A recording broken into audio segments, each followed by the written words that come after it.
All right.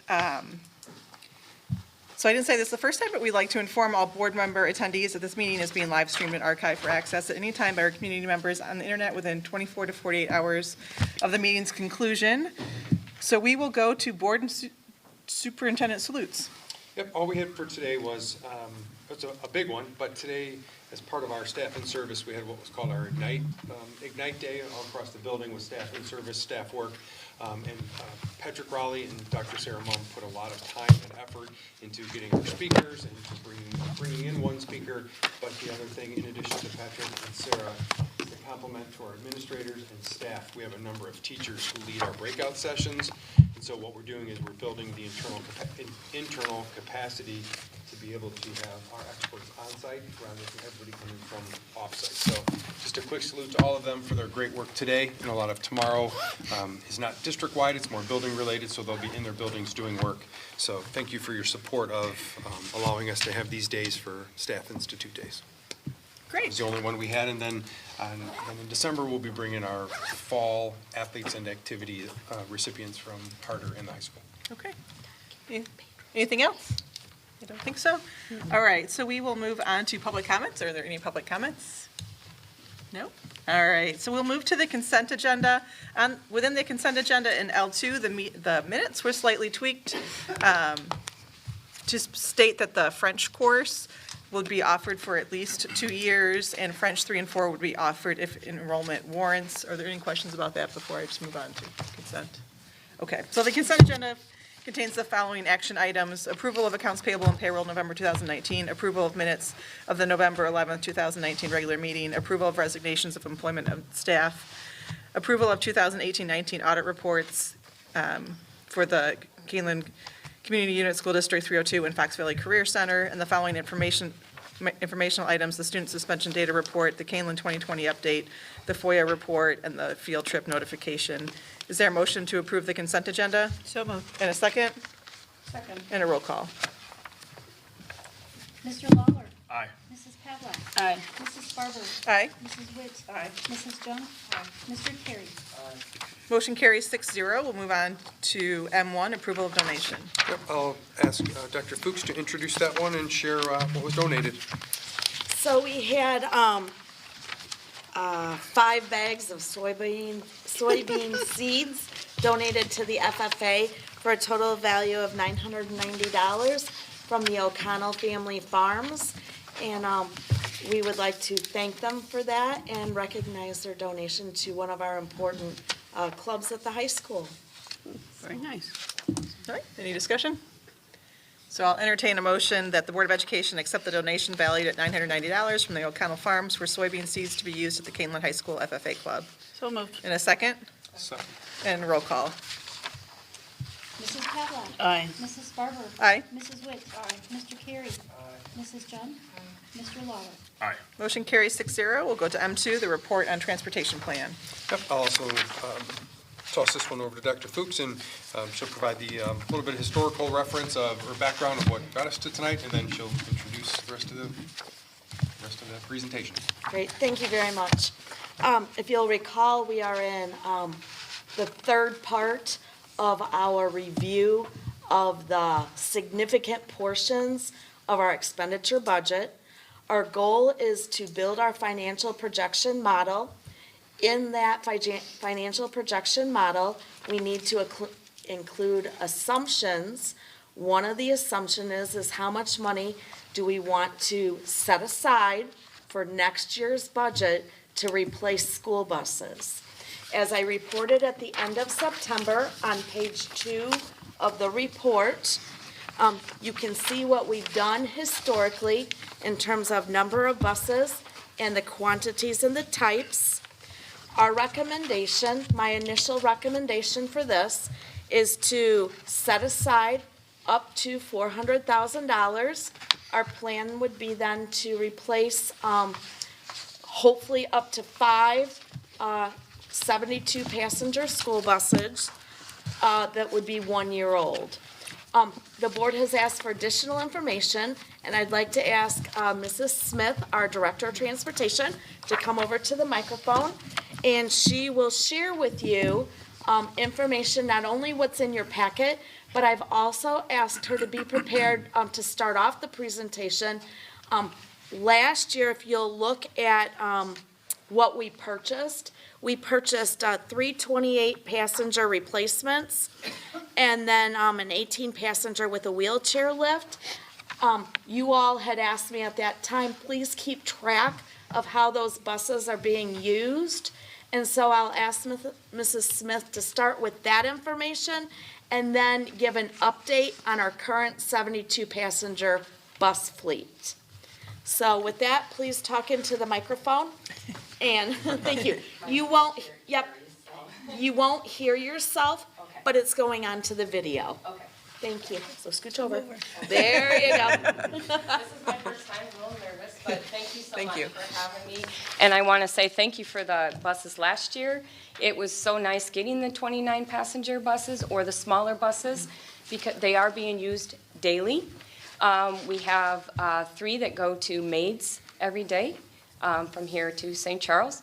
And then we also use them for smaller kindergarten routes and also our early childhood routes.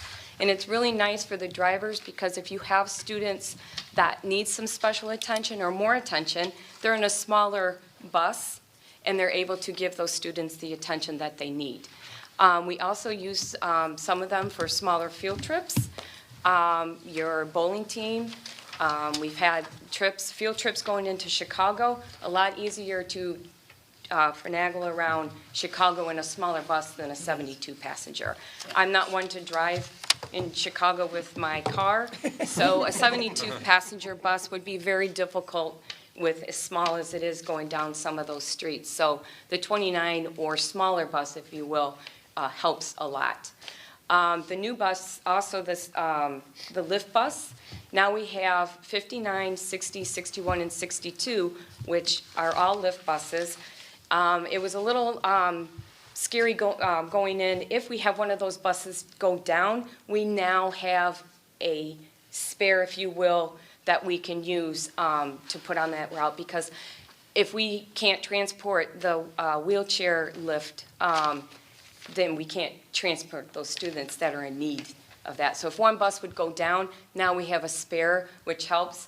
I have a driver that uses one bus 1 week, then he switches to another bus because of the mileage he puts on. So bus 59, I believe, Julianne, was our very first lift bus we bought, and that's getting a high in mileage. But now we can switch back and forth, and he's able to, we have it set up for both of his routes that he can use either bus. Or if another bus would go down, that route can go to the spare bus. So that was nice to have too. So they are all being used daily, and it is very nice to have these. They're also air conditioned. So if you got some students with some needs that have to have the air conditioning, it's wonderful to be able to transport them in the air conditioning buses too. Otherwise, we'd be using our provider for special needs Yes. students, and they might then be transported in vans, whereas these buses Yeah. are safer vehicles Yeah. for them.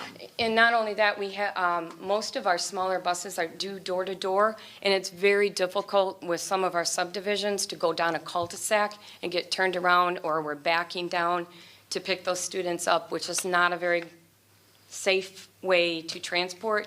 So to have these smaller buses to go down the cul-de-sacs to pick up door to door, we don't have to have the parents come up to the intersection to bring their kids up. So that helps a lot too. So they really are being used in a very nice way, or however you want to. And putting the mileage on them, we are putting the mileage on them. They're not just sitting. So.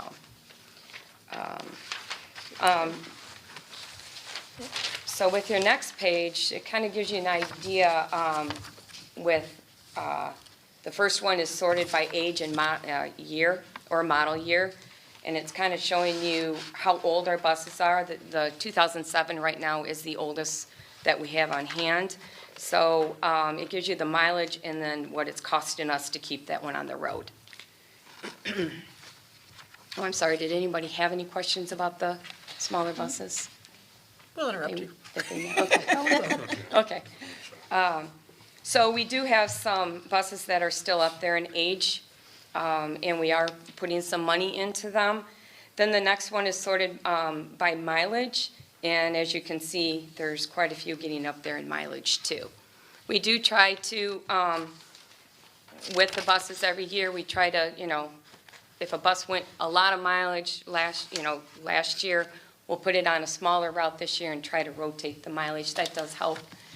And then the next one is, Page 4. excuse me, yes, is sorted by the highest repair cost. So, we're very fortunate that we have my head mechanic is very knowledgeable. He really, really does a fantastic job keeping the buses on the road, along with the second mechanic. He's taught him a lot.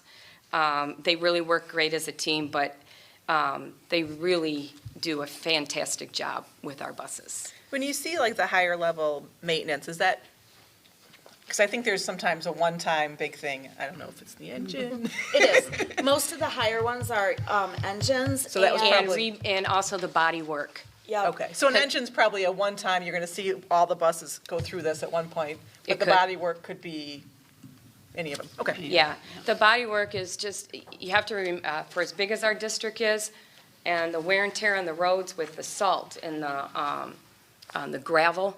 We've got quite a few roads that are still gravel, but the salt just tears the buses up. We do set up every Fridays, we get them sprayed down, but if it's freezing cold, of course, you don't want to put the cold water on to have them freeze, but the wear and tear on the body, because if a hole comes through, we have to shut the bus down. The safety lane will not pass it, and it's a total safety issue if we have holes from the rust, so we have to shut the bus down. So the body work, we of course have to send out to have those redone. So, but an engine or a rebuilt, anything is gonna cost you, so. At the bottom of page 4, I put a table in there for you with this year's budget amount for various line items. Just a few select line items related to the repairs mostly. And then how much we've spent year to date, and then 3 years worth of actuals. Just so that you have some, comparison data basically. Gotcha. So, Karen, you can go on with page 5 there. Hold on. Oops, sorry. Go ahead, Ryan. We're looking at your table, we've been buying for the last, 4 or 5 years, a substantial number of buses. Doesn't look like the repair costs are going down any. That's what I was thinking also. So, it seems like one should offset the other, you'd think, at some point. With the size of our fleet, remember that when you're trading them in, you're trading in possibly an 11 or a 12-year-old bus. It's not like you're trading in a 6, 7, or 8-year-old bus. And so until you get to a point where you're rotating buses more frequently, if that's what you want to do, you're probably going to continue to have repair costs on those aging buses. I actually thought that was one of the arguments for getting more buses, was that you will see our repair costs go down. Yeah. You will if you start to get 8, 9, or 10 buses a year and bring down the average. Currently, we did some math this afternoon. Your average is about 12 years. If you bring that down, yes, your repair costs will go down with that, but right now we haven't gotten to that point. Also remember with the one-year buses, some of them have a warranty on them, but we buy the extended warranty. So a lot of things that go wrong, it's under the warranty, we send it off and they're gonna fix it. But with these, That doesn't make sense if that's the case. We've been With- running buses that are used for the last 3 years, our repair costs should have gone down if we're sending them in for, that argument doesn't quite work. but you're still looking, we still got some 2007, Julianne. Yeah, the warranty doesn't, it's only 5 years, right? And so you've got buses that are ages 6 to 12, those are the costs that you're seeing. The warranty is 4 years on the engine and trans. Extended warranty covers more of the electrical. But yeah, you've only got 4 years on the engine and trans. Okay, I'm still not understanding, because we bought 20-something buses in the last 4 years. Mm-hmm. 20-something buses that you just told me are under warranty. No, well, they go out after. Yeah, after 4 years, they would go out. So we still, this would be the first year that they're going out of warranty. And those buses aren't having repair. Yeah. If they're having repairs, they're being covered under warranty. The buses here that are getting repaired are buses that are ages 6 and above, which you have a lot of. No, I guess I'm still not understanding something. Okay, let me listen. We were told back 4 or 5 years ago, the fleet told was falling apart, we needed buses, we're gonna start buying more buses, and we bought 8, 10 different buses. Part of the logic that we were, I'm not, don't hold me to those exact numbers, it's just, we had bought one, and then we bought more, and we bought more, and yeah. Part of the logic was that if we update the fleet, our repair costs will go down, and they haven't. So now you're telling me, how new do we need to get the fleet to order to actually affect this number? I guess. I wonder if you I don't need, feel like we, I wonder if you need to go back further than 16, 17, I don't know, or not. so I guess I don't. Yep. This year's year-to-date, it's 20,000 over the. If you look at 12, 13, you'll see in that year, we only bought one bus. I'd have to go back and see what we bought before that, but there were a couple years there where we didn't buy very many buses. But at some And- point, that ratio should start to improve. Correct. I don't have an answer tonight, but I'd be happy to try to find that out from Midwest and see if they can help us with that. If they can tell us at what age do buses start to need repairs more than normal. I'd be happy to try to find that out. I guess the goal is not to have broken down buses and have ones that pick up the kids, and we're trying to do financial projections, so I'm trying to tie all those pieces together, and it just doesn't seem like Yep. it's all there. So take a look at the top of page 4. Those are the buses sorted by the highest repair cost. Your buses on that page, look at your model years. You have a couple anomalies. You have a 2013, 15, 16, and then a 14 and a 15. Otherwise, your buses that are costing a lot, one is a 2008, 11, 9, 8, 8. So it's not quite half and half, but in that table there, those are your top 10 with highest repairs, and it's about half and half there. But now, are those repairs that are under warranty? No, these are ones that we would have had to make that are not warranted. Even though they're not that old? Yeah. So, do you know what the repair is on 46? Do you happen to have that with you? The repair cost? Not the repair cost, but 46 is a 2016, means we would have bought it, Not 46, right? 6 is a No. 2008. 8, number 8 It's maybe? I'm sorry. Oh, yeah, it is a 2008. Okay, so bus number 8 then, bus number 8. Do you know Well, what bus that, number 8, what was that? what, I'm sorry, what do you want, what is? Do you know what the repair on 8 was? What it was for? What Not it to was know. for? What did we do on that one? That was in an accident, I believe. So then that one was probably reimbursed. I believe so, yes. Okay, and we But didn't, That was the one on Harder Road. Okay. That wasn't our fault. Okay. Someone rear-ended us. so then that one, I guess, probably shouldn't even be in Be this in there, it table. probably should not, Yeah. because that is a great running bus, number Okay. 8. I wouldn't ask to, but that's, I believe that's why that one is in there, Julianne, possibly. Okay, what about the 2015s, numbers 4 and 30? Do you know what either one of those repairs are? Because, Those are the Cummins engines in that, I believe. Okay. Possibly. okay. Julian, what's the average you get for a trade-in? Do you know? If I remember right, it's around 5,000, 4 to 5,000. 4 to I 5? believe. It Yeah, also depends on the body of the bus. If the body is in good condition, we'll get more. And the fuel tank, because of the fuel tanks, a lot of times if they're gonna go, we won't fix them, but we have to, have it on the road in order for them to take it, so we'll patch it. But that has a lot to do with it too. I do depreciate the transportation claim, We have never talked about how complex it is, but I put all of our buses in there, the year they're purchased, their net price, and then it is depreciated. So a portion of the money that we get back from the state the following year in transportation dollars does help to offset the costs of these buses. Does the cost offset some of the maintenance too, or no? Yes, Yeah, all so of either those way. costs are put in there. So you don't see the revenue side here, you only see the expenditure side. The revenue itself fluctuates. The more you spend, the more you get back. The less you spend, the less you get back. Oh, you know what I did not put in here was that chart that showed that we are the most efficient. I've got a chart I totally forgot to put in here, I'm so sad. Darn.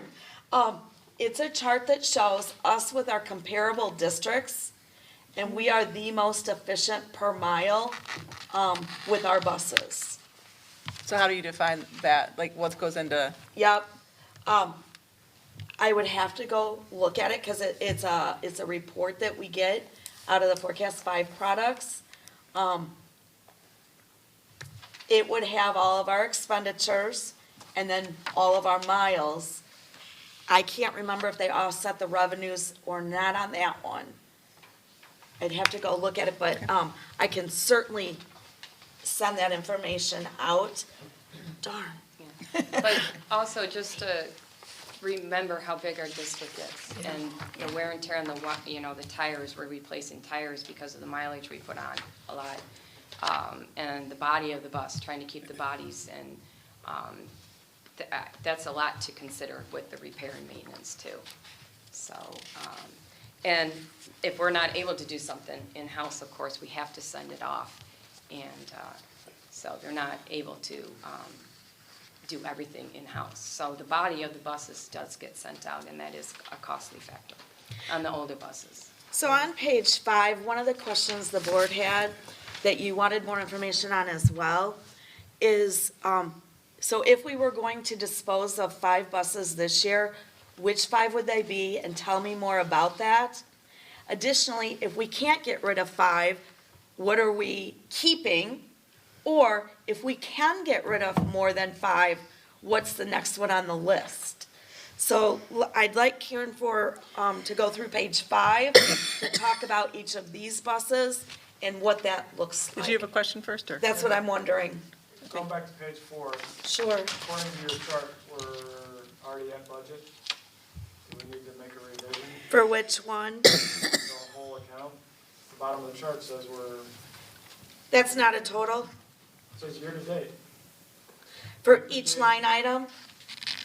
It's not a total of the, No, that's the total for the pupil transportation vehicles. Those are your buses.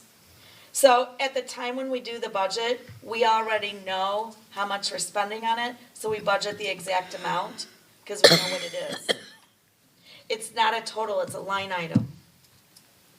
There is no total here. The total goes across. Here, for example, we've budgeted, look at oil and grease going across. okay, We've budgeted 10,000, for the whole we've spent calendar year, 9,200, right? okay? But- Same thing for pupil transportation for the replacement buses. We budgeted 358, 582. Oh, okay. We've paid that bill. We knew what it was when we created the budget. And so that budget is gone because we paid the bill because we knew what we were getting. Okay, I was reading the wrong way, you're right. Yeah, so there's no total there. Thank you. You bet. Okay. So, Will, our mechanic, when I asked him to tell me what buses are costing us the most to keep on the road, the top 5 are up top, and then, how many did we say, June, 1, 2, 6, 7, 8, 9, 10, 12 down there? And then we have an additional 12 that he's keeping his eye on. And if you'll read through, 24 comes into the shop almost weekly. I mean, it's traveled a lot of miles, and if you just read what his notes are that Julianne provided for you, we're putting a lot of money into that bus to keep on the road. Even though we plug the buses in during the winter every night and keep the heaters on, some of them are still pretty rough to get started. And, you know, when you got 20 below and you're out there trying to start a bus, it's a little rough start on this one. The body is pretty good. There's some questionable spots. And the back door, of course, you can't have rusted out because that's a safety hazard if evacuating the bus. A student would, you know, cut themselves in the rust or whatever. So that's a big one. And taking a bus out of service to repair holes is around $9,000 to send it off and have it repaired, depending on, that's the high end, depending on how much body work needs. 49, the engine will need to be rebuilt. It's got, the body and frame is questionable on some spots. And again, the mechanic knows a lot more than I've learned a lot on buses, and I'm learning every day, but he's the expert on this. 43, it leaks oil. It sits in the lot, and there's oil leaks you can see.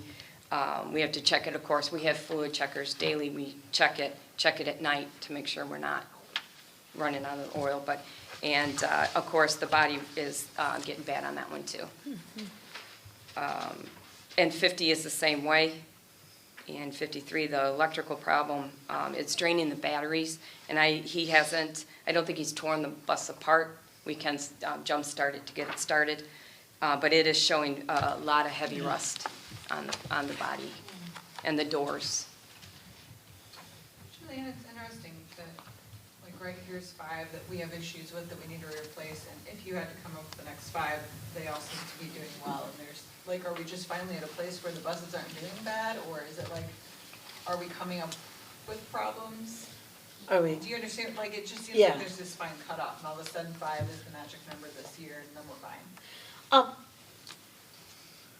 I don't have a specific answer, but in this particular one, bus 44, it had its engine rebuilt. Let me go look real quick. I'm almost sure 44 had, I believe so. well, it's not on that list, It's though. not on the list. It's No. on the other one, it's on the bottom one. Yeah.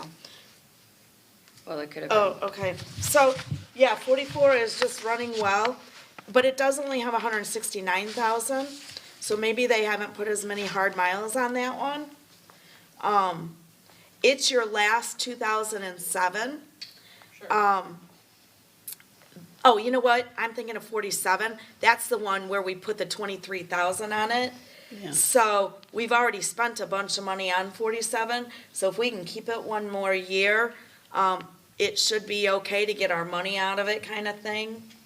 I don't know why I agree with you, there's kind of a definitive there, but it's not for anything more than this is the story. Yeah, no, I just wondered if we were finally in a place. I think he's looking at that one because of the year and the Yeah. mileage. It's not as high as some of the other ones. It's there. It's a good bus. It's running well. It starts. And the body is still in good condition. And it can be, it of course is on a route that's, I believe, a single route. So it's not putting as many miles on or not going all the way down to Montgomery coming back. Again, we try to watch that and rotate the buses out to prevent this high mileage.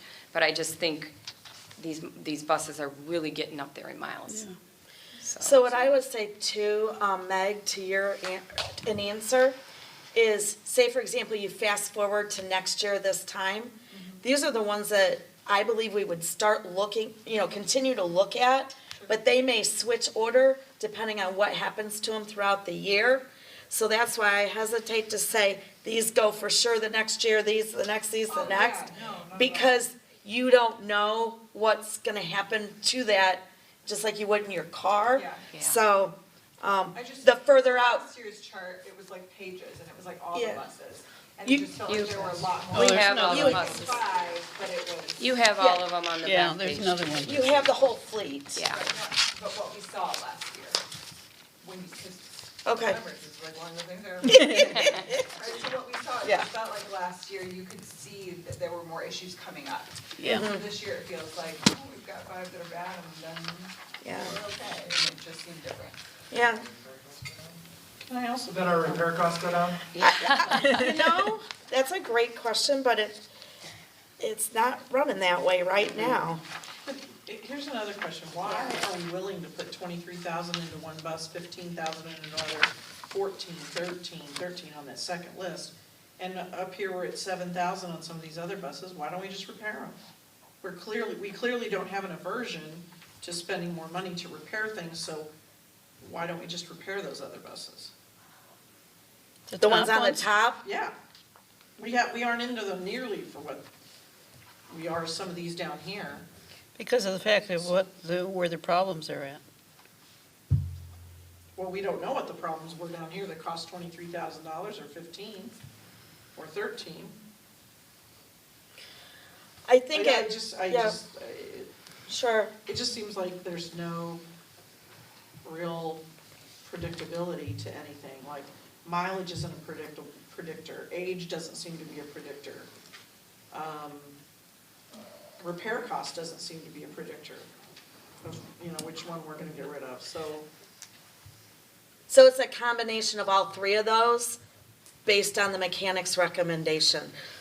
That's why I've showed you all of those different criteria, is to say it's not one or the other. We use all of the data to try to determine how best to maintain the fleet. What you don't want to have happen, in my opinion, is you don't want to spend money this year on just one bus and then next year have to have 10 because you don't have enough buses for the road. So in my opinion, it's better if you rotate your fleet so that there's some constant. I agree, Ryan, the goal is to get to a point where you are spending less in repair costs. I do plan to make that follow-up call to say, what is that magic? Is there a magic year or age at which you go, you know what, get rid of it? But right now, we've not been able to get rid of 10 at a time for multiple years. So, yeah. All right, so bus number 47. Yep. Blew the engine on, is there ever a conversation of, well, it's gonna cost us 20 grand to put a new engine in it, why don't we just take it to the junkyard to buy a new one? Sometimes, but the challenge is, if that happens in the middle of a year, you haven't budgeted for it because you didn't know about it, so then do you save it till it gets on this list? And I think that's kind of what some of these are. I asked Karen earlier today, are any of these buses not being used? And I think your answer was one of them. We only use it if we have to. There is one the one that's got the oil leaks, so, My 2 cents worth going forward would be, I'd rather spend the extra 60 grand to get the new bus than put an engine in an old one. So how do you do She'd have that? to bring it to the board. And then do you buy a new, could you get a 1-year-old bus in the middle of the year? I don't even know. I don't know. it's not very easy because Matt, who we work with, he'll come to us and say, what are your needs or what has been approved? January, or when do we usually go to Matt or talk to Matt? In the fall. In the fall.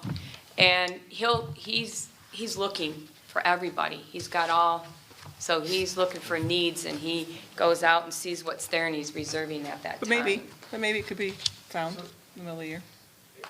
I don't know, I guess I don't know the question if there's buses after Yeah, everybody else is put in. Yeah, That's I don't know. something we'd have to ask him. Yeah. If there's buses sitting there that they've gotten maybe coming in later, at a later date. There could be. I'll try to find that out as well. Or like, I don't know how it works, like if he knows we want 1-year buses for this year, if those buses are currently being driven somewhere else now, and then Yes. they're They just are. gonna come available 6:30 or whatever. Yes, It's not they like- are. It's not like he has them. Right. They're usually on a On a 2-year school year. lease or something that come into him, I believe.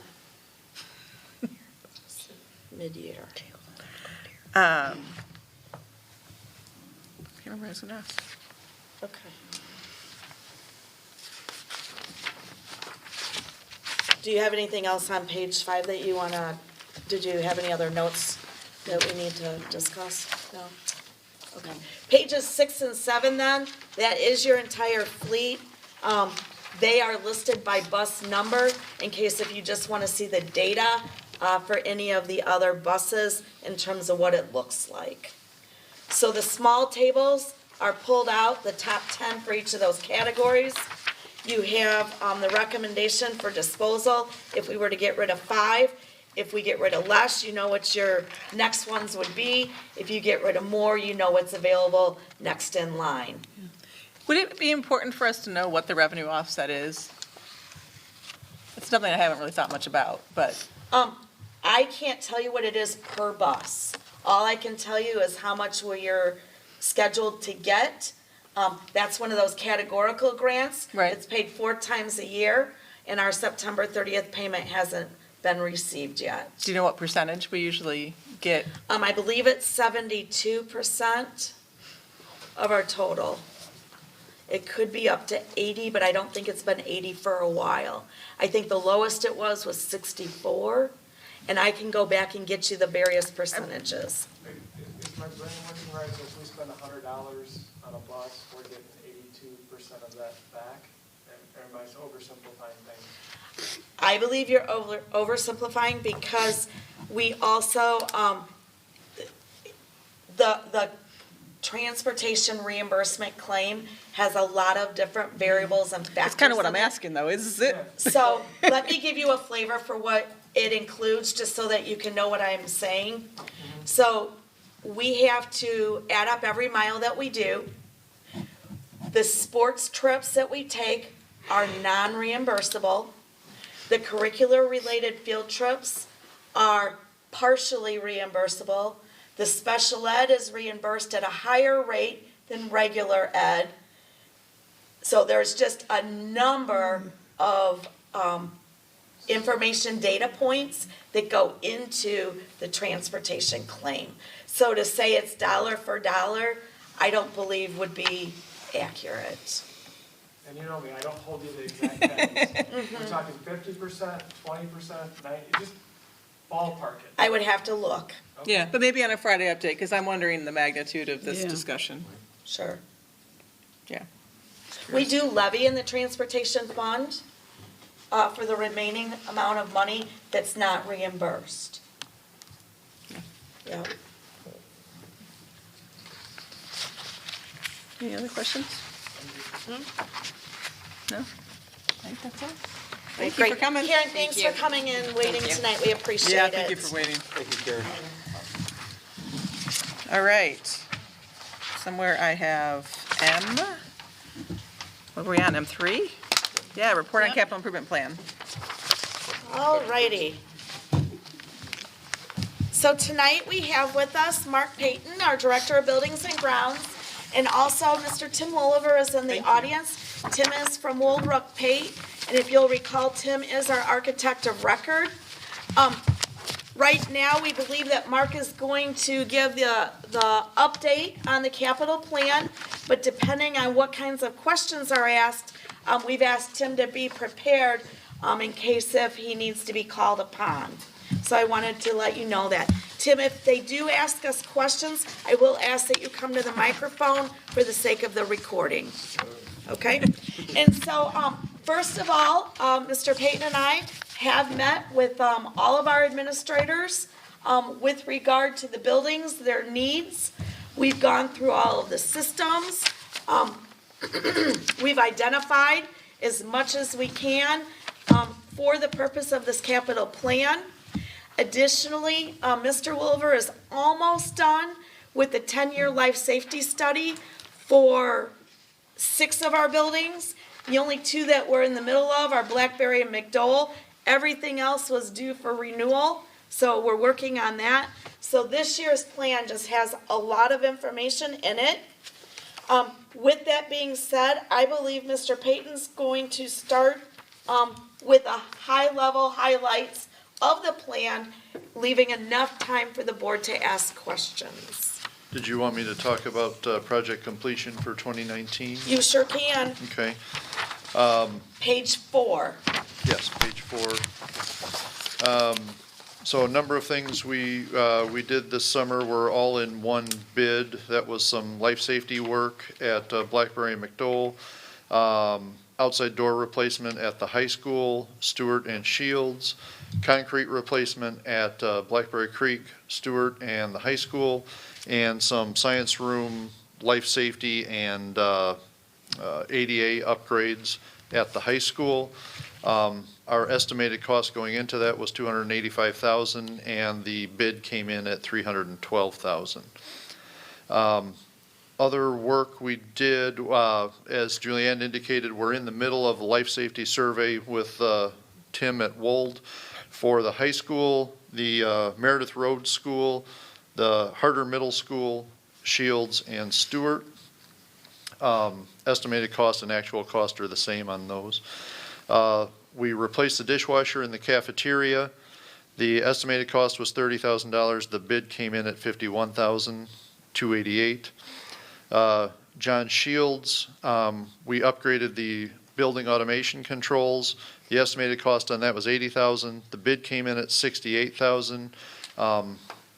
In addition to that, towards the bottom there, you'll see we did get a ComEd rebate for those automation updates of $10,774.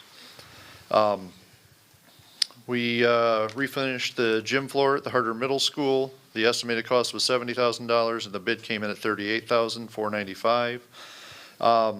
The tennis courts were to be resurfaced at the Harder Middle School. Estimated cost is $60,000.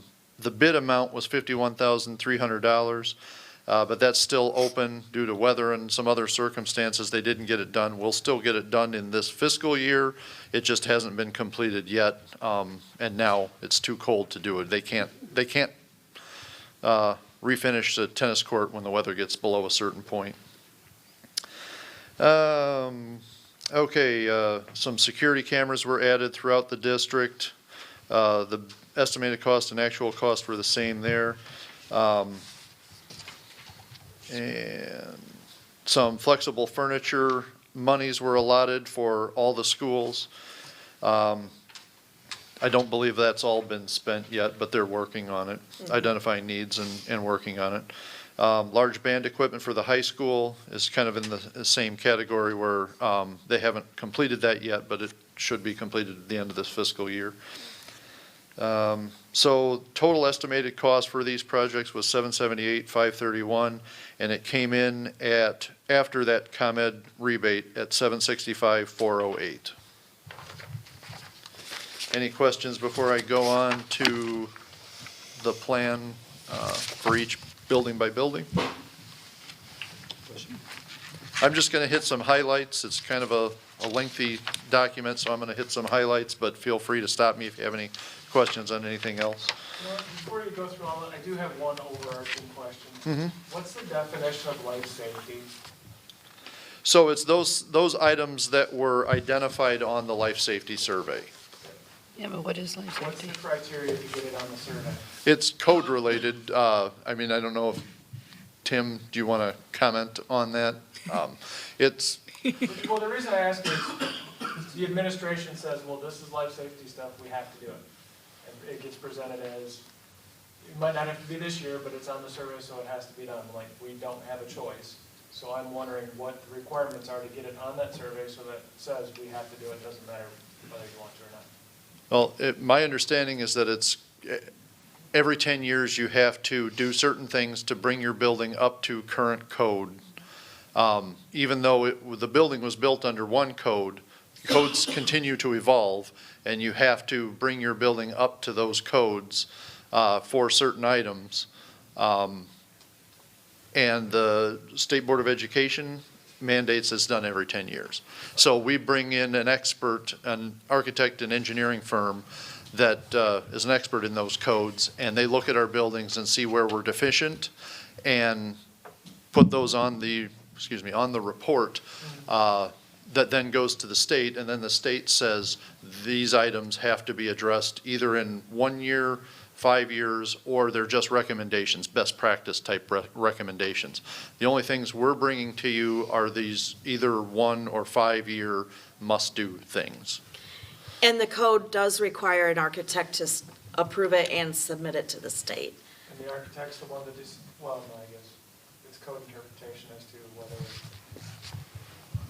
it's best practice or it's a requirement, I guess, would be. Yes, that's up to the architect. Okay, Yeah. thank you. Okay, starting off with Blackberry Creek Elementary School. The highlights there are parking lots are due for seal coating, patching, and crack filling in summer of 2020. This next statement is going to apply to all 4 elementary schools. The administration at the elementary schools has expressed a need for handicap accessible pathways in the playgrounds to enable all students, regardless of disability, to be able to reach the equipment more independently. I'm only going to say that one time, but it applies to all 4 buildings, and you'll see it in the report for all 4 buildings. John Stewart Elementary, we did some concrete replacement in the summer of 2019. There are some more areas of concern that have now surfaced that is going to require us to do some additional replacement. The building envelope at John Stewart, some more doors are starting to fail, so we're going to need to replace some more doors. We did some in 2019. We're going to need to do some more in 2020. The flat portion of the roof, not the pitched sloped roof, but the flat portion of the roof is approaching the end of its useful life. So we're recommending somewhere within the 5-year scope of this report that we consider replacing that. Refresh my memory, the solar panels are going on which buildings and which parts of the roof? At Shields and Stewart, they're going on the pitched portion of the Thank roof. you. Okay. Yep. Otherwise, they would not have been considered for, I figured that was it, I just Yep. couldn't remember off the top of my head. Thank The chairlift for the stage, we're unable to get repair parts for that anymore. The manufacturer doesn't support it anymore. So we're going to need to consider replacement of the chairlift, both at Stewart and Shields. Based on preliminary information off of the life safety survey that Tim is working on, we're going to need to do some plumbing upgrades at Stewart. And again, we're beginning to experience difficulties obtaining repair parts for the building automation. That's the reason we started at Shields last year. We need to continue working on building automation upgrades because the manufacturer no longer supports those systems anymore. They're 20 years old, so technology's come to the point where they don't want to support it anymore. So we're going to have to consider soon upgrading the automation at Stewart. In the meantime, we've got some spare parts from Shields. We retained all of the working equipment from Shields, so we can kind of keep it going for a while, but we need to consider that soon.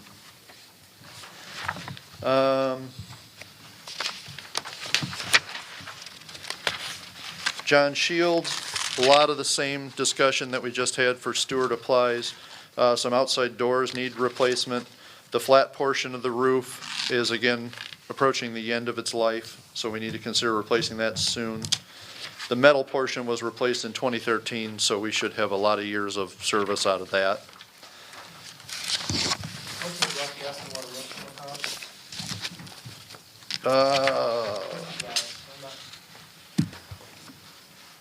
I'm pretty sure I have it in here.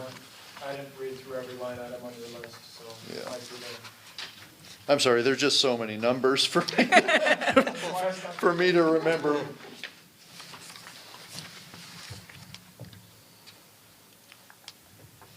It's fine, you can move on. Okay, I'm sorry, I believe it's in here, though.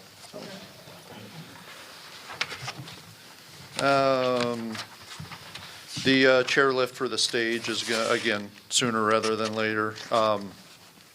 and plumbing upgrades based on the feedback from the life safety survey, the preliminary feedback. 550,000, I found it. Okay, Page 28, Page 28. yeah. that's per building? Yeah, Yeah. for Shields and Stewart.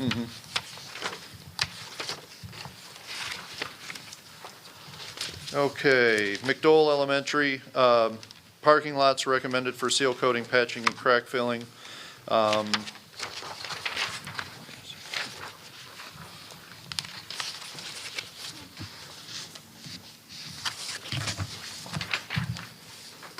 Harder Middle School. I mentioned already that the tennis courts should be done at the end of this fiscal year. Large band equipment is aging and is planned for replacement in 2020. You mentioned on this page plumbing upgrades. I'm just curious why. Well, there's a number of things. It's a big number, but it's a bunch of, It's not like one main supply pipe, it's a bunch of little stuff. no, it's a bunch of little upgrades to bathrooms, janitor closets, dead-end piping, things like that to bring it up to code. Current code. It was built under 20-year-old code, but now we need to get it up to So current it's code. not like the industry that I work in, you don't have to upgrade it to meet the current code until you actually touch it. Well, you have to upgrade it every 10 years based on this. Let me rephrase my question. Okay. That didn't sound clear to me either, so. If something has been working for 10 years and is still working, as long as you don't touch it, you don't have to bring it up to code. It's once you actually pass the seal, then you have to do it. And you're saying in this industry. In the case of a school, the State Board of Education has said we have to do the survey every 10 years and bring certain items based on that survey up to current code. Is that correct, Tim? Yeah. That's the plan. Okay. Harder, again, based on the life safety survey, there are some upgrades for the plumbing that need to happen. And all of those items, I believe, are a B item, so we have time on that, but we also have electrical and, all the other major categories. So we have a little firmer handle right now on plumbing, so I'm recommending we do the plumbing now, and then maybe a year or two down the road do electrical, and a year or two down the road do, masonry or whatever, so that we get it all done within the 5 years. That's why you're seeing plumbing and not other things, because we have a little better handle on what those plumbing items are right now, but they're still in the process of the survey, so. And once the survey is complete, Tim will enter all the information into ISB. I'll print out that report, and then Tim will come back and present the report to the board for approval. And so you'll get a complete life safety report for all the 6 schools, probably within the next 2 months would be our best guesstimate. Okay. The Meredith Road School Building, everybody's aware of the parking lot situation there. It's in rough shape. We have some doors and door frames that are starting to degrade. We need to consider replacement. The gym floor needs to be refinished. We've got that in the plan for 2020. Not replaced, just sanded, relined, and refinished. Some plumbing upgrades from the life safety survey. Yeah,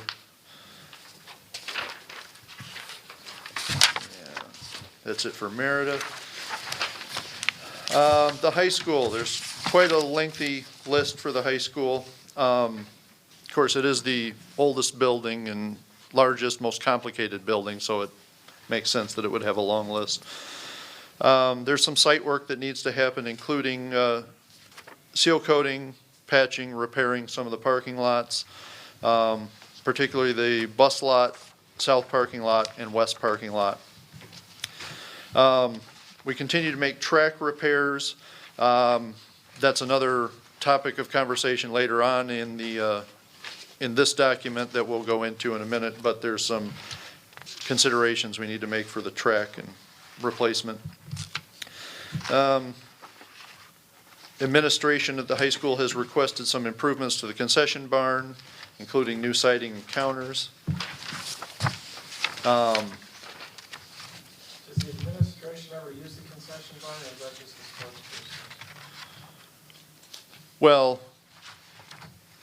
I mean, the sports boosters sell out of it, but, I mean, one way or another, I would imagine we would have it open. If the sports boosters went away, I would imagine the school would do something with that space and sell concessions at football games, track meets. Some drainage improvements need to be considered for the baseball field and the FFA farm field. Each year, the high school rents additional bleachers for home football games. The administration recommends the purchase of additional outside bleachers, which we have in the plan for 2021. With regard to building envelope at the high school, roof projects that need to be completed are over the west gym and district office area, the industrial arts lab, and the west canopy. Total roof replacement costs at the high school, we're estimating at around $700,000. At this time, the only thing we have in the plan for 2020 is the west canopy. However, if the roof deteriorates more quickly than it's expected, the project may need to be moved forward. Some additional outside doors that need replacement. The 3 science rooms in the C wing, original portion of the building, we did do some life safety and ADA upgrades in 2019.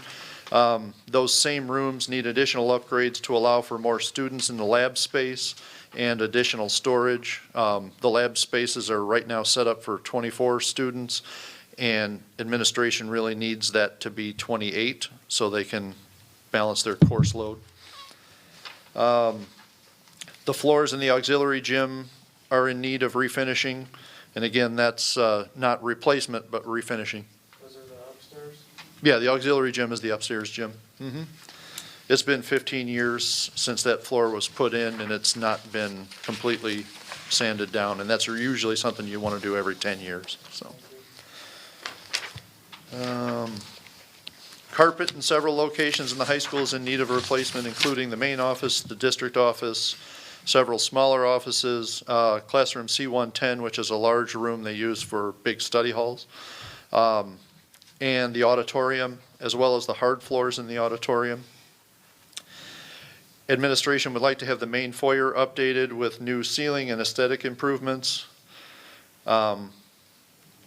Doors, interior doors to the student services space, which is C109. A215 and RTI are not currently handicap accessible and are not as secure as they should be for lockdown situations. So we're recommending replacement to allow for accessibility of all students and to provide more secure locations. Wall padding in the east and west gyms, with the west gym being the greatest need, we're recommending. Getting into the building systems. The Univent system at the high school is almost 30 years old and is due for replacement. We anticipate the cost being about $400,000 if we do it all at once, which we are recommending for economies of scale. Say that last time, do all of the roof at once? Do all of those Univents at one time rather than doing a couple here and a couple there, so we can get a better bid.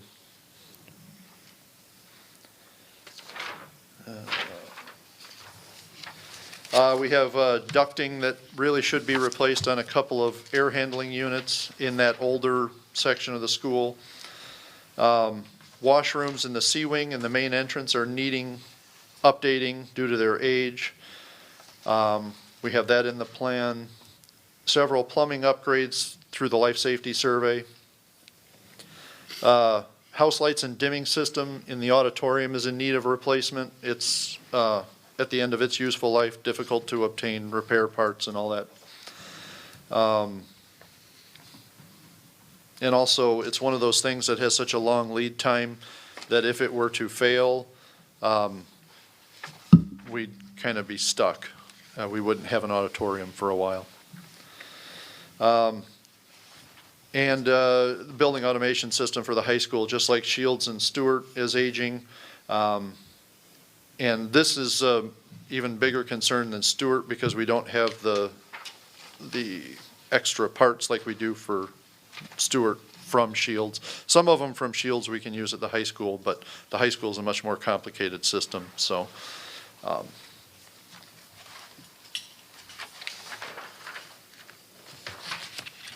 Okay. That's the high school. Other facilities, the maintenance facility at the high school is in need of new siding and doors to maintain weather tightness. Future projects that have been on this discussion page for a while include a field house with stadium improvements, a new transportation facility. Additionally, if Kaneland Middle School is reopened for use, a significant amount of money will need to be spent on updating the technology, furnishings, and outside pavement. And then we get into the track and athletic facilities at the high school. The track is overdue for replacement. We have been able to keep it usable through patching and repairs, but the administration would like it replaced as soon as possible. If we were to keep it as is in its current configuration, the cost would be approximately $600,000. But the high school administration has asked that the board consider a few additional options with regard to the track and the stadium. The current track has 7 lanes. With only 7 lanes, the high school cannot host certain track meets due to the lack of the 8th lane. Additionally, there are some safety concerns with the current design and the use of the outside lane. I don't think they actually use the outside lane for most events due to safety because it's right next to the fence and the bleachers. So there's no kind of buffer. If a student athlete were to fall, they're falling right into a fence rather than, you know. Has anyone been around long enough that can tell me why we built the track with 7 lanes and not 8 like everybody else? I think probably at the time, it's over 20 years old. I think probably at the time that was standard. I would think so. I don't remember that from when that was about when I was in high school and they all seemed to have 8 lanes, but I guess it doesn't really matter anyway. Unfortunately, I'm not a track athlete. I was just, yeah. I don't Do know. you laugh because I don't look like a track athlete?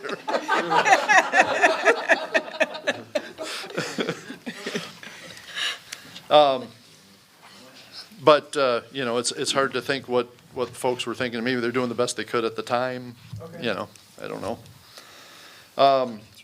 So they would like to consider adding an additional lane, but that kind of snowballs into other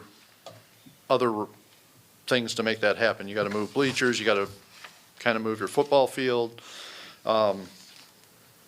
So that's one option they would like us to consider. Another option they would like us to consider is adding synthetic turf if we're doing all these upgrades to the track and the stadium.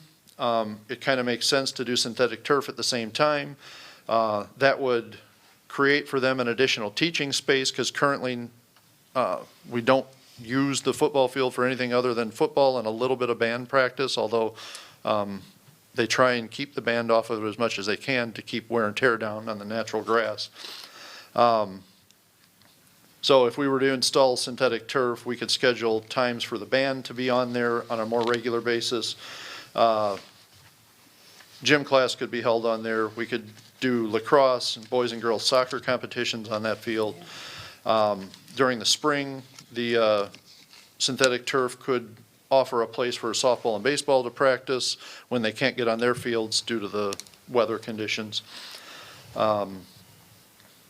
A third option they would like us to consider is currently the track is oriented facing east and west, which causes difficulties during certain times of the year with the position of the sun. If you turn it north and south like most tracks are in this area, you kind of eliminate that position or condition. And then we have listed here some estimated costs for additional items if we were to consider a major overhaul of that space. These are some additional items we would probably want to consider at the same time. Excuse me. Bless you. Thank you. And that is about all I have. So I would say from there, when we talk about the high school track, if the board is interested in doing anything other than replacing it in its current condition, we all believe that a master facility plan of the campus would be prudent to do prior to any other upgrades or changes. The reason why we would suggest that is because we would hate to put any amount of money into the track and then learn that, say, 2, 3, 5, 7 years later, oh, I wish we wouldn't have done that, I wish we would have done this.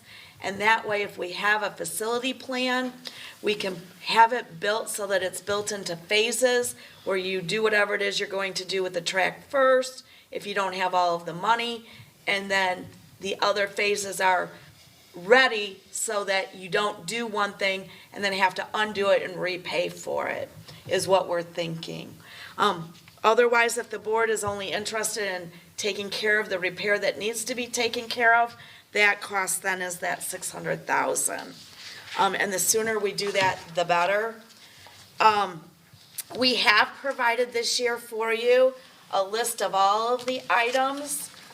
When you go through the list, you can see the category, building, the room or the area, the brief description. We have prioritized it for you. On page 25, everything above the line is related to the track, because if we do just repair the track, there are some other things that are needing to be done, such as a recrowning of the football field and lights. But if we do something different, those things can wait and be lumped in with the whatever else it is we decide to do. Below that, all of the ones listed as priority 1 are prioritized with the decimal. And so the .01 is your highest priority, all the way down to, I think it's 38. I've given you a running total. So say, for example, you want to cut it off at, I believe you said originally, please put a placeholder in the budget for $1 million, but show me what it looks like above and below. And so by looking at the running total, you can see on page 25 where that line would be drawn. Additionally, the items that we know already preliminarily from the life safety study, those have been marked with a Y. And so as you look through the list, you can do that. We did not prioritize items number 2. We did prioritize them 2s and 3s, but we didn't go through all of the 2s because we're fairly confident that it's going to be a little while before we get through all of the 1s. So if the board needs us to go back and prioritize the number 2s, that certainly can be done. Please just understand, we did as much as we could to get it here so that we can get these projects. Our goal is in December to bring you the financial projections so that you can see if we have a projected surplus, deficit, or balanced budget for 1 year up to 5 years. And then with that, be able to make decisions for capital in particular so that we can get going on the bid specs and get that out to bid early 2020. The sooner you go out to bid, the better the bids you can get, and because you have more vendors available. Once you get further and further out, it gets more expensive and more competition. So that's what we're hoping to accomplish with tonight's presentations. At this time, let me just remind you, the 5 key areas are staffing, curriculum, new curriculum, technology, school buses, and capital. I can put any numbers into the projection model that you've given to me. Once we get the results, we can change them and move them around depending on what it is the board desires, based on the additional information that you've learned from each presentation. And then we can begin to make decisions so that plans can move forward for the 2021 school year. At this time, are there any follow-up questions for either Mark or Tim related to the capital planning and project and work? I apologize, but before you do that, I sincerely want to thank both of them for all the time that we've spent getting this information pulled together. So thank you. But questions? Any questions? There's more than $1 million worth of stuff here. I know. If you were to do the $600,000 track repair, resurfacing, new, whatever, when's the next time you would have to put money in it? And how much would that be about? Like, what's the typical? Probably, typical track life is about 10 years. 10 years? Yeah, and then you're gonna wanna resurface it, and you can resurface it once or twice, and then you gotta redo the base. And if you were to just do the 600,000, which is, or over $1 million, whichever way you look at it, how would you, is that I was trying to understand what you meant. Is that a block that you would either say we should do the $1 million or not do it? Or does it, is it number one, meaning it comes before the 1.01? Or is it one meeting, it's just, I guess where does it fit in the priority of you guys? Oh, the track? Yeah, I would say it's probably equivalent to 1.01. Yeah, Yeah. just depending on if you want to think about it more and do a bigger scale or smaller Right. scale, but it's exactly, a high yeah, priority. that's why it's Okay, kinda that's how separated from I read everything it, else. but, okay. Because we put it off and put it off because of the high cost of it. We're running out of time to just continue to put it off and put it off. We did some repairs to it, how many years ago? Oh, we do repairs, minor repairs every year. Yeah. But those minor repairs are getting harder and harder to do, and Thank you. Yeah. Yeah. All right, so I've talked to people along the way.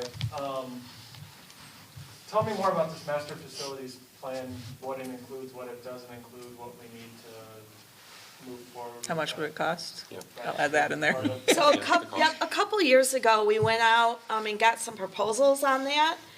We learned that it was between $50,000 and $70,000.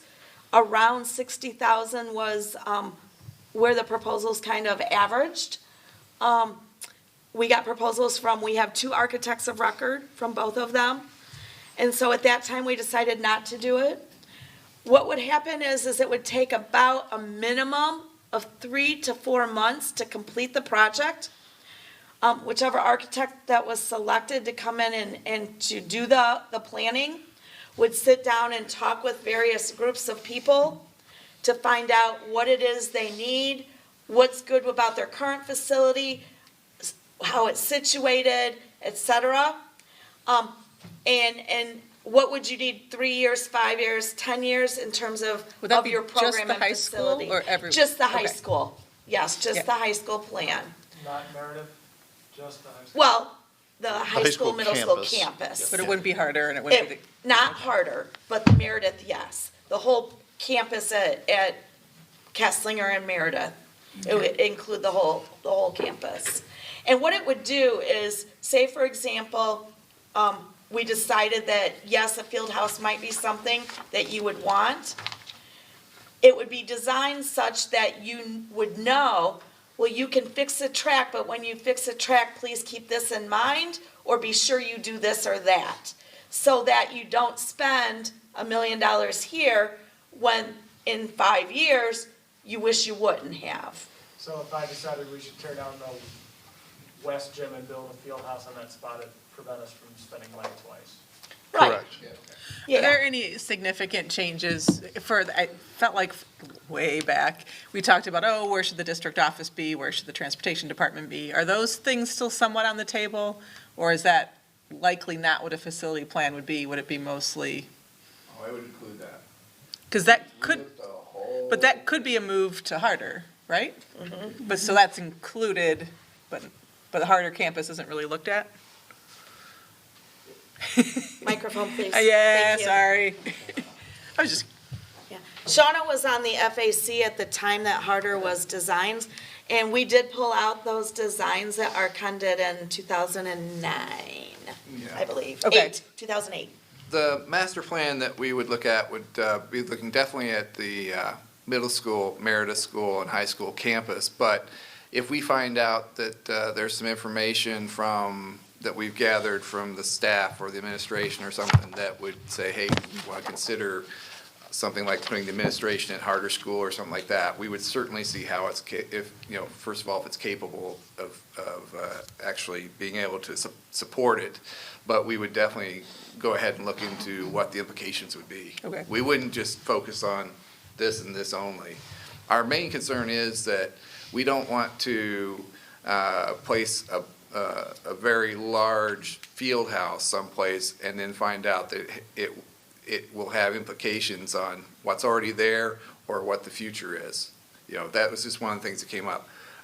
Even, if you consider turning the track and the football field to the north-south, what implications there are there with even your other fields around and other spaces. That's all something that needs to be really looked at, thoroughly before those final decisions and placements are made. So that would affect like parking lots, whether or not we fix parking lots. Exactly. Might get built there. The, The other thought I had with this is our high school is 62 years old, your memo says. Is that study gonna look at possible renovations or updates to the building itself so that because part of my thought process is, we don't have the money in the budget to spend $2-3 million a year at the high school to keep it maintained, but if we can do a master facilities plan that says, hey, this is what it's gonna take to make this old building a nice Chevy instead of an old rusted out something. yeah. Am I asking a question or do you? Yes, I totally understand your question. Your question is really more like a facilities assessment. Okay. And while we were doing our life safety survey, we kind of pretty much do that anyway. So we have an understanding of where your issues are in the building as far as the condition of the building is concerned. But if there's something like your concern with regards to space usage or things of that sort, we can look at that too. That might be a different report and some other fee possibly, but it is something we can certainly look to what we call educational use space and make sure that that's proper also. Because sometimes you'll find out that some spaces are not being utilized at all, or at very minimal point that they could be used much more efficiently and things of that sort to help you with your spaces as they are. So part of my thought process is we have that money that there's money above the 45-day limit in the fund balance, whatever that number is. About 4 million. Okay, so we got that money. And if we wanted to update the high school to make it a quote-unquote modern campus, I want to know that spending that 4 million, or if we decide to go get more money somewhere else, that money is being spent as the best possible use. Oh yeah, that's our goal to do that for you. So Yeah. that's what Yeah. this study would accomplish. Yes, yeah. Because it does kind of seem like we're trying to justify a field house. And at the same time, we're, maybe we'll stick a few other things in. And I'm just wondering, why all of a sudden do we need a field house? What's the rationale behind it? Why now? Why did it come up now? Do we really need a field house? I mean, does the community think we need a field house? And when you go and you ask everybody, it's one thing to create a facility plan based on a wish list from administrators, teachers, staff members, but what does the community want? I mean, they need to be included in it as well. It can't just be, hey, we want a really glitzy new, and it just seems like if a field house would benefit, I don't know, 20% of the students who are in sports and their families, is that really the best use of the money? Fair question. And what other things, like you're saying, about upgrading the actual high school, maybe we would rather put the money there so that it's not a rusted out old jalopy. Yeah. Oh, certainly. And so that it actually is more up to date in general, and then worry about a field house down the road, which should be, my opinion, an auxiliary type of thing that you do after you update your building in general. It's quite possible. And quite often, when we're doing a master plan, we try to get the community involved and get their responses as well. It's not just the staff, it's not just administration. Do you create focus groups? Do you, like? We can. Okay. We can make that a part of it.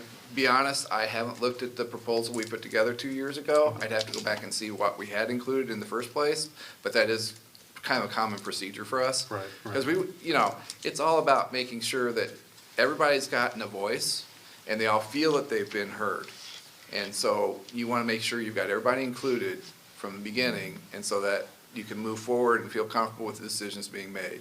So that's our goal. Listen to your needs, figure out what it is, and how we can help you to accomplish them. Because your point is taken with the football field, we spend, how much was it to crown it? 40,000? 40,000. Only the football team gets to play on Friday nights. Right, well, so Where- when, as we're listening to this, that brings a good point, because the synthetic field, that seemed to benefit a lot of people. Right. The band, the football team, the baseball, the soccer and lacrosse, you know, it would help with, you know, when there are drainage issues some places. It would, you know, you could take, like you said, the PE classes could use it. That to me seems like a big overarching thing that would Right. be a good place to put the money. Right. And that's, I guess I kind of, the same reason with the field house. Yeah, I think generally I'm in favor of a field house, but I want those same questions answered about a field house that I would about what you just said about the football field. Right, and then where is it located? You know, where does that fit into it? Is it something that you build north and south between the high school and the, you know, the building to the north of there? I mean, so that they can be actually, you know, you can get through to them. I mean, you're not walking outside, you can actually move. Are you talking about from the high school to Meredith? Yes. Okay. just Yeah. thank you. And then, In and then, fairness to- and then do you put the football field and the track field to the east of there, running north and south? You know, I mean, there's just a lot of different directions Or do going. you say, junk it all and let's build a STEM school? I mean, I'm just saying. Yeah. Well, and this is just exactly what you're saying is the reason we're recommending the master plan. Because this is exactly where we'll figure out the best location. Because, you know, what you've said, maybe it needs to be a shared field house, if you have a field house, who knows?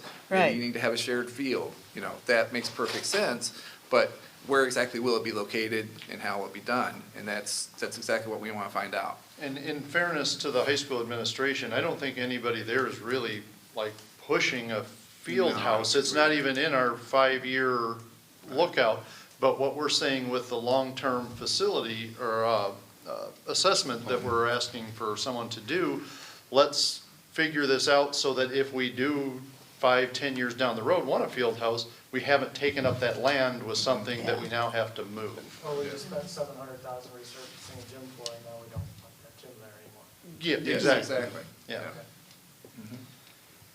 So, anything else? Because I do think the financial projections in the next meeting will help guide some of these choices as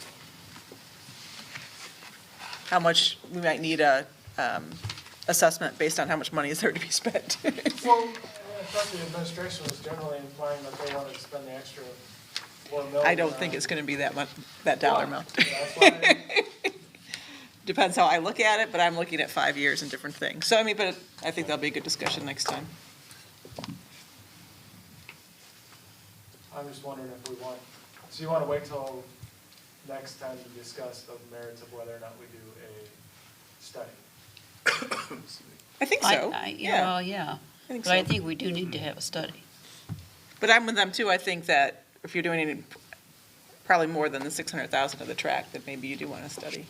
But the track probably needs to be done. I mean, probably consistent with everything you said. I think the track needs to be done. So if it's going to be a major overhaul, then maybe we want to study. If it's the 600, then. I'm thinking more about the rest of the building than the track. That's secondary almost to the rest of the building and what we need to spend money on. Yeah, that could be. All right, any other questions? Thank you, guys. Thanks for hanging I out. would just like to emphasize one thing. Yeah. the sooner the decision is made, the better we can get the documents out and get better pricing for you. Right. So, just kind of. For summer of For 2020. summer 2020, yeah. Okay. If, unless, the other possibility is if you concentrate on one item and take care of that this summer, and you want the next summer to do a larger project, that's also a possibility. So, just saying. All right, thank you. Yeah. Thank you both. We appreciate your time tonight.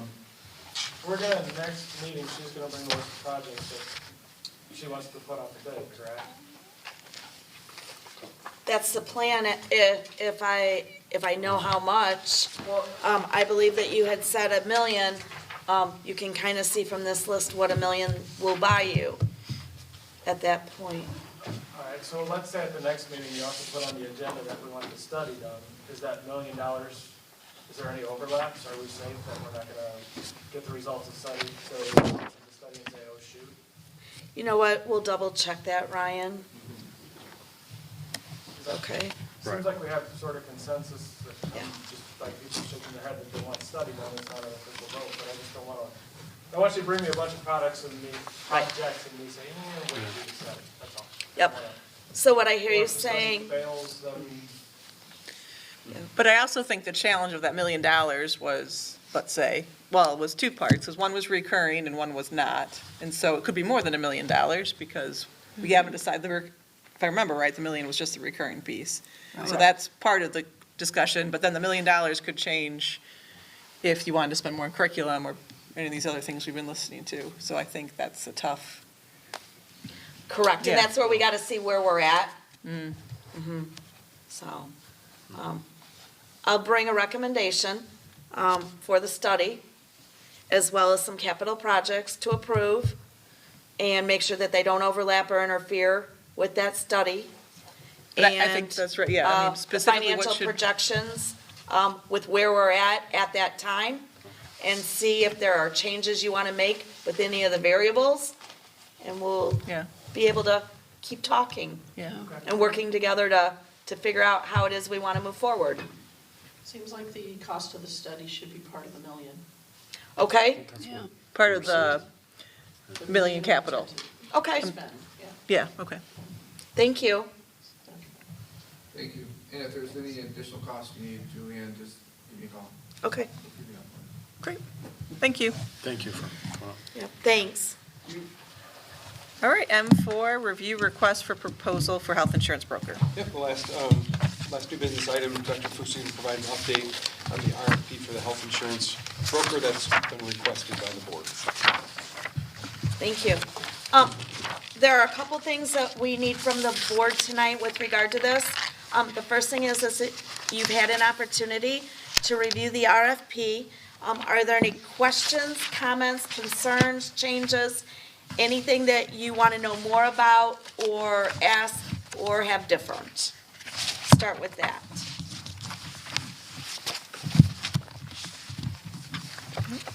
That was just what I wanted to thank you.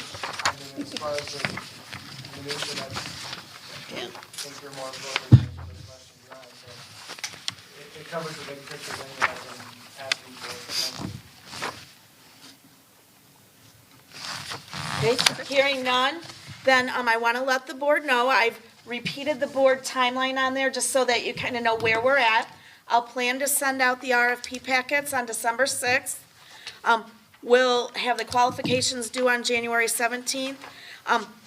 The board members will be asked, or I'm asking the board members to be involved in the screening of the packets as well as the interviews. What I've done is I've selected 3 possible dates for each. The first 3 dates in January would be for the screening. The second 3 dates in February would be for the interviews. I believe that we can get the screenings done in one night and the interviews done in one night if we select 2 or 3 firms in which to interview. If you decide to interview more than that, it would take probably more than 3 or 1 night. Excuse me, I don't think I would only interview 2 firms. I think I would suggest 3, similar to your auditor when we did that process. Excuse me. And then in terms of number of board members, I would leave that up to all of you to decide. how many you would want. Please note that we should also determine how many members of the Health Insurance Committee that we want to participate as well, so that we know what we should plan for. So let's start with the screening. What the screening means is that we'll take a look at each packet that gets submitted. We'll look at it in terms of the items listed on page 11 and go through and rate it. I'll prepare a rubric so that you can put a score as you're screening it. You'll come in, we will do it as together. We won't open any proposals till we meet. We'll review the proposals individually, discuss them, and determine who we want to interview. Then we'll again invite, I suggest 3 firms in to interview. And I'll have a list of interview questions ready for you. I can bring suggested questions to the full board before that time period. I'll get that on a list of things to do. I didn't include them in tonight's packet. Yeah. So are you saying we want to talk about who? Dates and who. And like number of people, right? Like- Yes, number of people, dates, and who. So maybe start with number of people. Does anyone have a preference of how many, what group are on? You want an odd number, right, if you're gonna include the people from the insurance committee? So you're going to do, oh, go ahead. I don't know that you, especially on the interviews, I'm not sure you want a quorum. You don't want Correct. to get where a majority of the quorum, so I would say 2. 2, right? At interviews. I don't know that it matters in the previous step as much, but maybe somebody else can weigh in on that. So do you want the screening to be the same as the interviewer, ideally? Same person? Yeah. I don't think it matters. I think when we did the auditors, there was one of each. One person did both, because Ryan, didn't you do both the screening? I don't remember So- No, the I didn't do the screening. interviews, because there was someone I knew that came in for the second round. That's right. So Oh, you so- did one and then somebody else did the I other, remember the but you interviews. did Interviews, but not screening. screening, Right, okay. Yeah, Okay. For which thing? the auditors. The auditors, when we kind Oh, of I did that was- process. I did those No, I interviews. was like the time I before didn't do that. any screening. Okay. Years ago. So you did the screening, okay. So we've done it both Both ways, it ways. doesn't matter. Okay, so 2 board Yeah. members, at least for interviews, maybe screening, and then who else? You, right? Yes. You get to be there, so there's Yes. 3 people, and then at least, I would say 2 from the insurance committee, if you, 1 KEA and 1 speak. Yeah, I would Ooh, think but so. maybe we need 3 for a non-speak person. I think we should have 3. Yeah, to be who? Say it It'd again. be, Yeah, I represent administration, Okay, right, 1 from KEA, 1 from speak, and 1 from non-speak. right. Yeah. and then this is, so this, whoever is chosen in the interview process, the board will still approve, right? I mean, it's up to the board, it doesn't Absolutely. necessarily, We would bring a recommendation Yeah, to the but- board based on certain, how about Yeah. the, who gets interviewed? Is that generally just in that group who determines who gets interviewed, or does that come back to the board?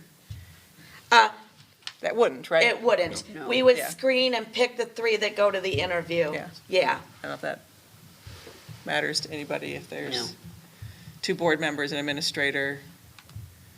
It could be tied in that way, unless, to Julianne's point, or someone's point, unless 3 board members did the screening, if that was Well, that group is gonna determine who gets interviewed. Who gets interviewed? which is, okay. And I would recommend the same composition for For the the- interviews as well. Yeah, Um, definitely. Dr. Layden, where do you want I to, would be part of either probably both. both? So Okay. you might be there as well. Yes, I would be there. So 2 board, 2 administrators, and 3 Now, insurance that's, people. that's all leading up to the board interviews, or? Screening, then board interviews, and then it'll part come of to it. the board for an actual vote. All right, so are those 7 fine with everyone? 2 board, 2 administrators, 3, yeah? Yeah. All right, so then you want dates and volunteers? Yes, please. And I've put suggested dates based on the district calendar. The one date, though, January 28th, has already been taken for the strategic plan. Darn. That's the January. I must have Yeah. crossed that, sorry. Cross that one off, please. Thank you Okay. for catching that. So are there two board members that are, good night, are there two board members that are interested, willing? I would be happy to be on that. Gail would?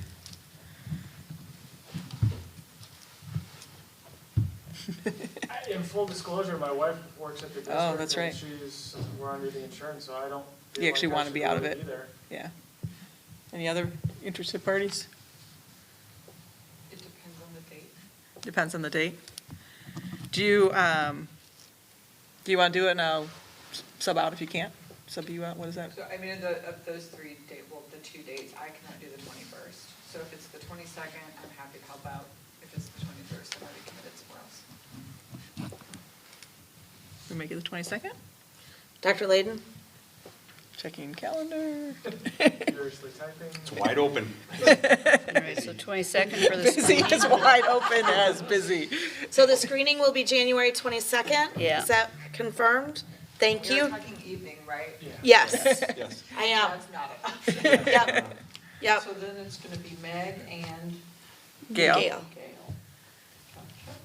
And then are you two both free for interviews or do other people want I would be, yes. the joy? Yeah, I would be. Nope. Meg, do any of those days work for you or?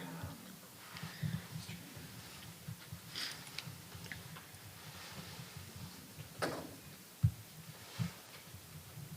think I'm good on all of those. Yeah, Awesome. I just change anything that's in the way. I would like to mention too, that I don't think, Brian, that it would be that big of, it's picking a company that's gonna be a broker, and it's based Right. on a rubric with qualifications. Right. It's not like, Well, you're and gonna be, so if you wanted to be on it, I would be supportive of that. I don't think that I mean, Gail also has relatives that are in the system, so. I don't mind doing it. If Gail, you want to do the first one, I'll do round two. But like one time I made a comment about something about football, and I ended up on the internet for the next few weeks. So That's all I'd right. rather avoid the appearance. That's all right. Okay. But I mean, if I'm yeah. just saying, I just didn't think it was that big of a conflict. but- No. Okay. Meg, are you free those dates? The 3, yeah. 3? All right, you want to pick one? Anyone? Doesn't matter to me. Well, just put me down for the alternate. You're the if alternate? someone can't make it. That's awesome. Just added. Dr. Layden, is there one of those nights that's better or worse for you? Not the 11th, because that's too late nights. All three of them work for me. Meg, do you have a preference? What is that, Tuesday, Wednesday, and Thursday? 11th is a Tuesday, the 12th is a Wednesday. Yeah. And the 20th is a Oh, Thursday. Thursday, yeah.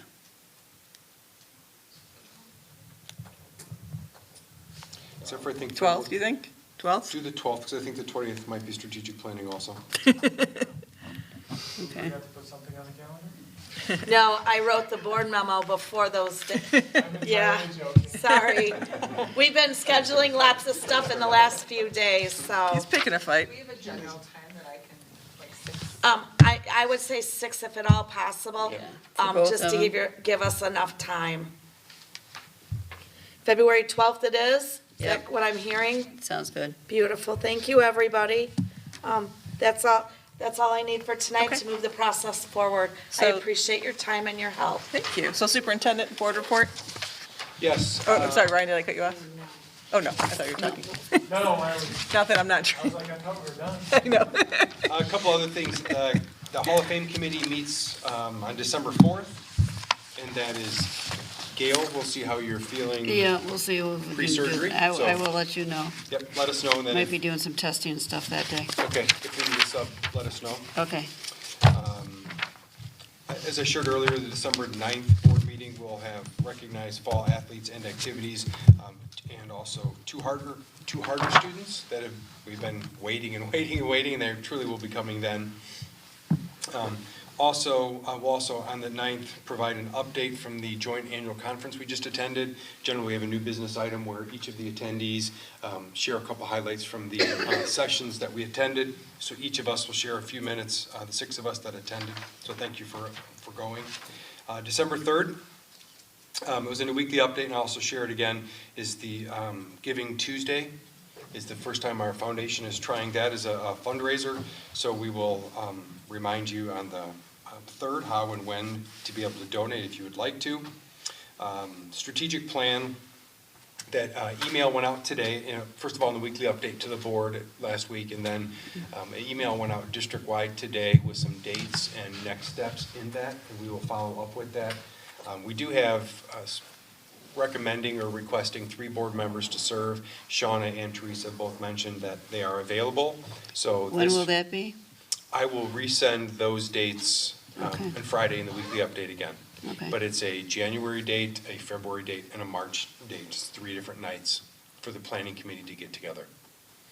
And then a survey, you should see a survey, and we'll send this out, I think it's the second week in December. We'll be sending out a survey to all of our community members, getting feedback on Kaneland 2020, and then also any other ideas and thoughts for the next step, and we'll compile that information for our January meeting.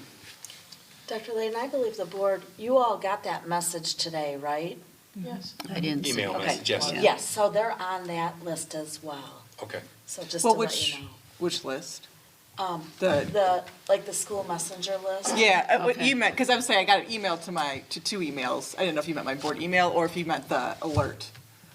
School The messenger text? mail. Yeah, the text, I got the, It I goes haven't out at looked the at 'em. same time, so it's the same message. yeah, but did you, So, who's that? but if everybody got it, then I think Did you we're get the good. alert?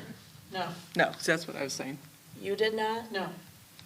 Is it because we don't have kids in the Yeah, district? because I think I got it because I was a parent. Well, I have a separate list labeled as Board of Ed, so I'm not sure why, I but, got the email, I did not get any. The alert. text oh, the alert. text, you're right, I would have to enter that separately. Okay, I'm sorry, that's why I was Okay. asking which one you meant, but. Sorry. Yeah, I got the text too, but email, yeah. I always see the email, so I'm good if I'm not. You're good. okay, All right. perfect, so I don't need to add that. I got the Okay. text and I'm not, my kids. So just Teresa's special. It- You have to add, when you don't have children in the district, I manually enter your So information. Teresa probably did and now I'm sure doesn't. that Yeah. I I probably entered, thought I was still getting it, and I because we wouldn't have needed it before. Phased out. Exactly, yeah. aged out of the system. Right. It would have been in there from your kids, so we wouldn't have needed to. But Gotcha. Meg, when you joined, I'm sure I manually entered it because you didn't have children. All right, perfect. Okay, all right. So while Thank you you. may or may not serve on the strategic plan committee, we'll make sure we come back with weekly updates or weekly updates and also at regular board meetings too, to give an update on how we're doing. Okay. And then lastly, Wednesday through Thursday with the Thanksgiving holiday, the district will be closed. Yep. Awesome. Can I ask a question or just make a comment? Okay, so on social media, the save the date for the Giving Day, the December 3rd Giving Day for the foundation, when you share it, it doesn't say anything about the Kaneland Foundation in the graphic. It just says, save the date, December 3rd, Day of Giving. And it doesn't say, we want you to use the Day of Go to Giving to Kaneland. give to the Kaneland Foundation. Good point. So when it was first shared by the Kaneland Foundation, and so it said Kaneland Foundation says save the date. But then when people hit the share button, I'm getting it in my newsfeed and it just says, save the date, Day of Giving. And there's no tie back to the Oh, foundation. okay. So I was thinking maybe if the graphic said, because we want to make sure Yeah, people don't just. good feedback. Really like special, you like foundation. Is that in Facebook, not Twitter? Okay. I didn't work on it. Okay, so it's Facebook. Julianne, Thank you. I don't have anything we don't tonight, have thank anything. you. Anyone else? Topics for future agendas? Public comments? Are we going to do a motion to adjourn? Yes, Is there a motion to adjourn? so moved. Second? Second. All those in favor? Opposed? And this is Motion it. carries.